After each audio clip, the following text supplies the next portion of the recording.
The day my father and stepmother left for their honeymoon with their daughters was a turning point in my life. I was 22, the legal owner of the house I had grown up in. It was the home my mother had left me when she passed away a year ago at the age of 47. Her sudden stroke had left me devastated, but over time, I found some peace knowing she had ensured I would always have a place that felt like home. My parents had divorced when I was 7. They shared custody, so I split my time between their homes. But it was my mother I felt closest to. She understood me in a way my father never did. He was always busy. Work and the endless string of girlfriends took priority over spending time with me. I learned early on that I would never be his main concern, and that was fine with me as long as I had my mother. Things changed when I turned 18 and started college. Dad announced he was moving to Houston for work. Our visits dwindled to holiday get-togethers. 2 years later, he showed up at Christmas with Julia, a 38-year-old woman who came with two teenage daughters, 18 and 16, from a previous relationship. They had never married, and she'd split from her high school boyfriend about 7 years prior. It was strange at first. Dad had never introduced a girlfriend at a family event before, but we did our best to welcome them. Julia seemed nice enough, and although her daughters were shy and kept to themselves, it was a pleasant evening.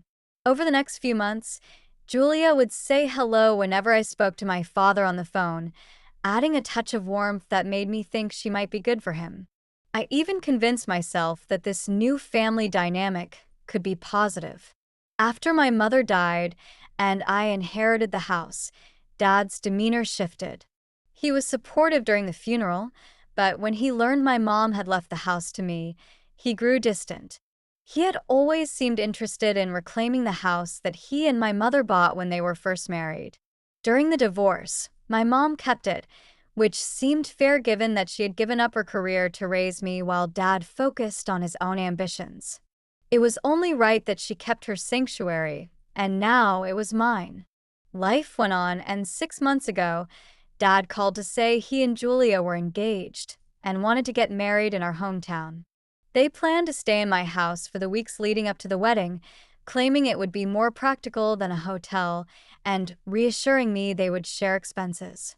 It seemed reasonable, and I missed having a semblance of family around, so I agreed. They moved in a month before the wedding, and at first, it was nice not to be alone. Julia was warm, and her daughters kept to themselves, but it was better than the silence of an empty house. I even dreaded the thought of them leaving once the wedding was over. But then, 2 weeks before the wedding, Dad pulled me aside. "Would you consider letting us live here permanently?" he asked, his tone careful. The question took me by surprise.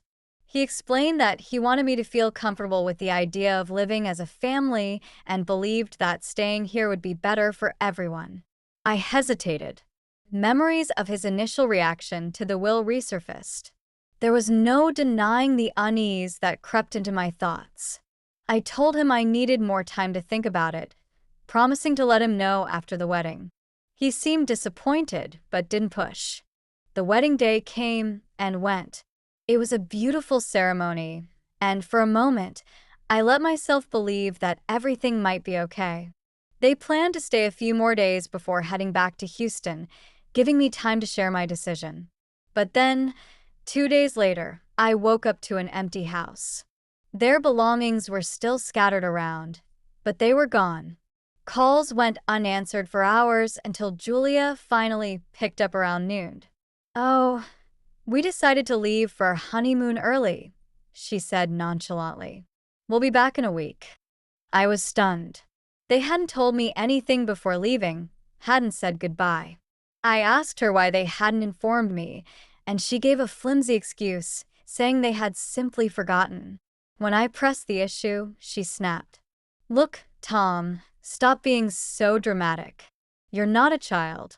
Your father has a new family now, and you need to accept that. And when we get back, I expect you to clean the house before we return." The line went dead before I could respond. Anger surged through me. Julia's true colors had finally shown, and I knew then that I had made the right choice by not agreeing to their permanent stay. The rest of the day was a blur of frustration. By evening, I had packed their belongings into a couple of cardboard boxes and left them in the yard. I even changed the locks. This was my house, and they would not treat me as an afterthought in my own home. The following day, while I was at work, Dad called. His voice was sharp with anger. "You're acting like a spoiled child," he accused. "This is all over nothing. We didn't do anything wrong by leaving without telling you." I took a deep breath. "Dad, take your boxes and leave. If I find you here when I get home, I'm calling the police." There was silence before he sputtered an insult and hung up. When I returned that evening, the boxes were gone. I felt a sense of relief wash over me, thinking it was over. But at midnight, my phone buzzed with another call from Dad. "Julia wants to apologize," he said, his voice softer now. "Tom, I'm sorry for how I spoke to you." Julia's voice came through the line, but it felt rehearsed. "Let's start over." I cut her off. "No, Julia. "I don't need your fake apologies." Goodbye." The next few days were quiet, but Dad kept trying to reach out. He claimed I was being heartless for not letting them come back, saying he wanted to be close to Mom's memory. He even accused me of being the type of daughter my mother would disapprove of, saying she'd be ashamed of how selfish I was. But I held my ground. Then I found out why he was so desperate. Dad had lost his job months before the wedding.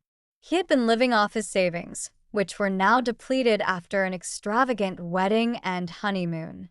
Julia, who had quit her job to be a housewife, couldn't contribute. They were in financial trouble, and he assumed I would take them in. He called again, his voice desperate. "Tom, please." "Just for a few days until I find a job."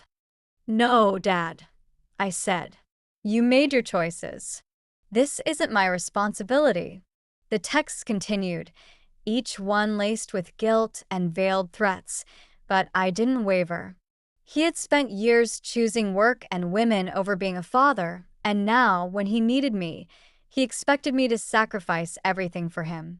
It wasn't fair, and I refused to be drawn into their mess.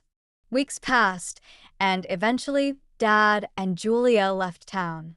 He made sure to send one final text, "You'll regret this." But I didn't. I felt lighter, as if a weight I hadn't realized I was carrying had been lifted. One day, months later, my phone rang with a number I didn't recognize. It was Dad. He sounded defeated, telling me that Julia had gone back to her ex. Apparently, her old boyfriend had been the one to fund their trip back, realizing he needed to be there for his daughters. Dad was left alone and asked for a second chance to rebuild our relationship. "I'm sorry, Dad," I said, my voice steady. "But I can't do this. Not after everything." Despite the pain in his voice, I knew I couldn't go back. I had spent too long trying to please everyone at the expense of myself. It was time to move forward, and I wouldn't let guilt pull me back into a cycle of sacrifice. I deserved better.